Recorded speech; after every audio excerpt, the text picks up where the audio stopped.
Ukraine and Iran, the two negotiations you'll be heading into. On Ukraine, you said just before it's a lot more complicated now. Much more complicated. Do you believe... Because it would have never started. Right, but it has started.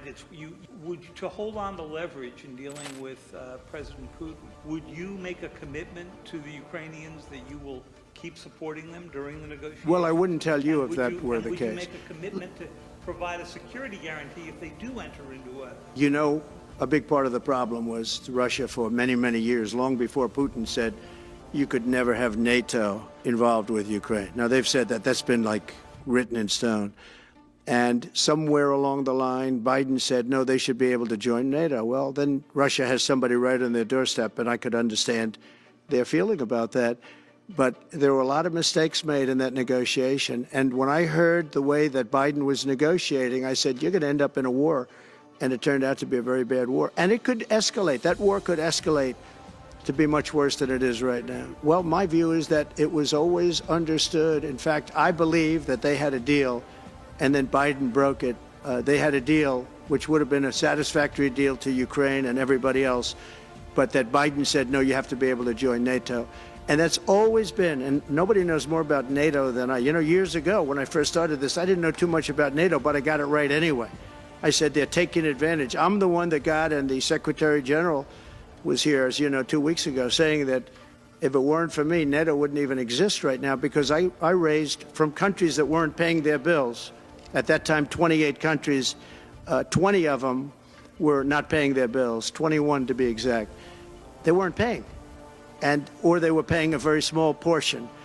And I raised over $680 billion, that was the number he gave, by saying, if you don't pay, we're not going to protect you. And as soon as I said that, the money came pouring in. But Obama could have said it.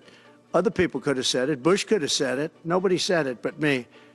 I took a lot of heat. They said, oh, that's a threatening statement. Well, they weren't paying their bills. I said, we're not going to protect you if you're not paying the bills. In a true sense, I saved NATO, but NATO's taken advantage of us. And one of the problems that I have, and I've said it openly, I said it to President Zelensky, Europe is in for a tiny fraction of the money that we're in. Now, whether you like that situation or not, Europe is much more affected than the United States. We have a thing called the ocean in between us, right? Why are we in for billions and billions of dollars more money than Europe? And, you know, they're a similar size, a little smaller, but they're a similar size economy as the United States when you add them up. And yet Europe is in for a small fraction of the number the United States is in. Now, Biden could have called them up during the term. That's what I did. I said, you have to pay your bills.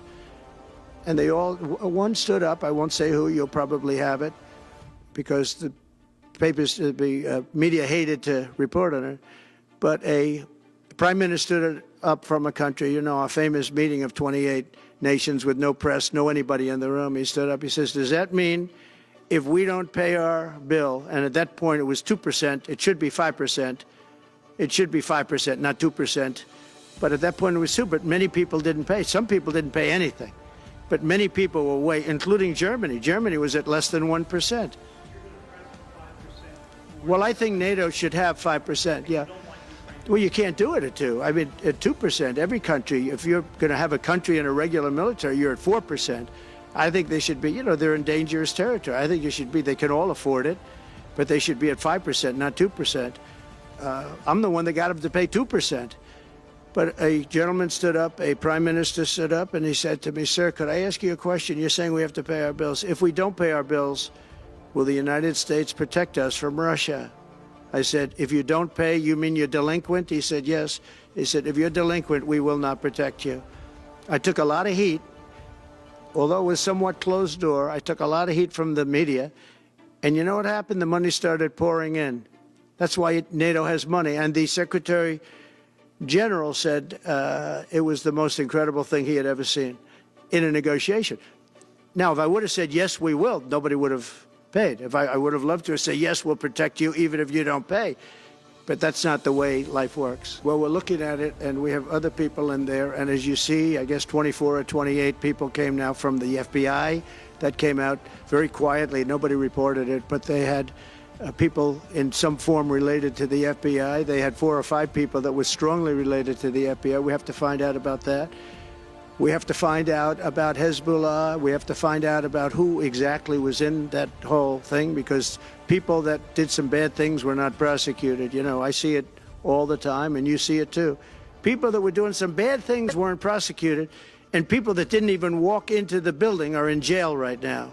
So we'll be looking at the whole thing, but I'll be making major pardons, yes. Well, I won't tell you that because it's part of a military strategy, but I will say it was Turkey. Turkey's been after that country in different names and different forms and shapes for 2,000 years. Those people that went in are from Turkey.